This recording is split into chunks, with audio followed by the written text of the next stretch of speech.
set, that we're willing to set. So once we do that, you can ask me questions about any of those things and why I do. But if I'm willing to set a standard, that's my standard. Doesn't mean it has to be yours. You've got to seek the Holy Ghost. See, oh, come on, pastors. So many pastors are doing God's job by demanding, this is what your holiness is. This is what your holiness is. And then they want everybody to follow what they're saying, and I'll talk more into detail later. I'm just going to get a foundational understanding of holiness. Because we are not holier than thou. I've always told you. Like I'm up there on the platform, looking my nose down at you. You can make an appointment in my office. Don't come by my home. Don't get too close. You're not supposed to be my friend. You're supposed to be my sheep. I'm one of you. I want to go to heaven. Follow me? I want to go to heaven. That's what I want. So the first thing I got to do is get rid of sin. But see, a lot of people say that getting rid of the world means we're rid of everything that worldly people do. There's a ton of things in the world that Christians do, not sin. So we have to be careful when we start nominating people for being on the hell bus, but it's not necessarily their bus to take. Can I go on? Ministers have the spiritual authority and indeed the responsibility to ask for standards or conduct and dress among the saints. Now what I can do once I'm full of the Holy Ghost and once I have seen that you might be ready for some changes, I can give you the things the Bible talks about. And I can tell you the truth they are. This is a way to consecrate yourself with God. This is the way that you can do this or that. But if you don't do this, you're not part of my club. If you don't do this, you're not a part of God's club. And I'll get in detail later. I'm giving you just an overview. Holiness is maintained love of God. Man, I'll tell you what, if I try to get someone to follow a list of standards and then they get mad with me, as soon as they get mad at me, they'll stop doing everything that I taught them because they're mad at me. If they fall in love with God, whether they're mad at me or not, because God told them, they can at that point continue because of the love of God. We'll see. Oh, I thought you were leaving.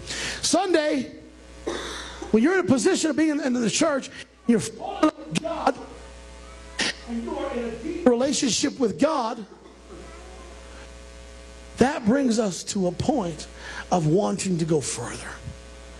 Wanting, not being demanded. If I demand things of people, it stops. But they fall in love with God, and if they can maintain their love with God, no matter what relationship they have with anybody else, they're going to live for God. That's why I will never be your God. And don't you ever put me in that position. Take it, because it's not mine. And I did that before. I've been in the church where the pastor was, I did everything to serve and please him. And when our relationship was destroyed through some unfortunate circumstances, my relationship with God became destroyed temporarily. Because all I had to do was reconnect with God and make him the one that I'm serving, and then I was okay again. Don't ever listen, I'm going to make mistakes. Some of you somehow, because I've never wanted to hurt anybody, but you know, everybody's different. I say something, hurt someone's feelings. That's not my intent to hurt you.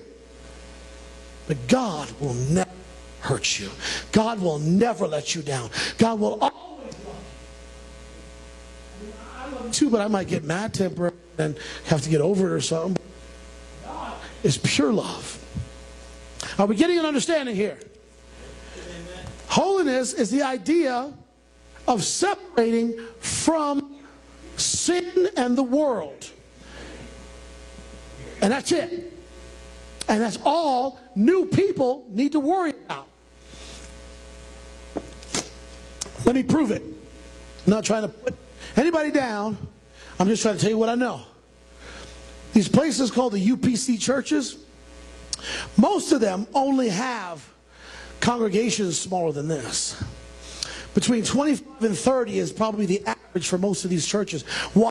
Because at my church one time and said, I don't care if another person doesn't come through those doors, I'll give them my standards.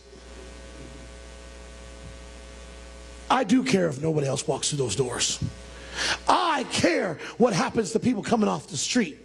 And I care that they find themselves in a position of finding strong doctrine and strong love from the church, from the pastor, and from the congregation. To have a presence of the Lord in the house so that people can change from being a sinner to being saved. I care about that. I care about that very much. That is my number one concern out of my whole ministry, is watching the lost get saved. Now, if you have that attitude and you don't care, then you're going to have very small churches. Now, there are some that are much bigger churches than what, in my experience, most bigger churches have left some of that foolishness and decided that, you know, we're not going to be so stringent that we're murdering new babies in the church. And they're taking that powerful doctrine of truth and being patient with people and teach them the truth. Listen, there's new, but this is a salvation issue. You'd be shocked that some of the pastors and some of the people who ever watch online, who happen to be United Pentecostal, would be shocked at the people that I've talked to. This is not, because you know, a lot of people look, oh, see, he was UPC, but now he's compromised. Well, if that's true, then you've got some really big churches with some really big names who you respect who are also compromised, because I've learned this from them. The problem is they can't agree with each other, even in that organization. And I'm only telling you that because that's where I came from. I came from that organization.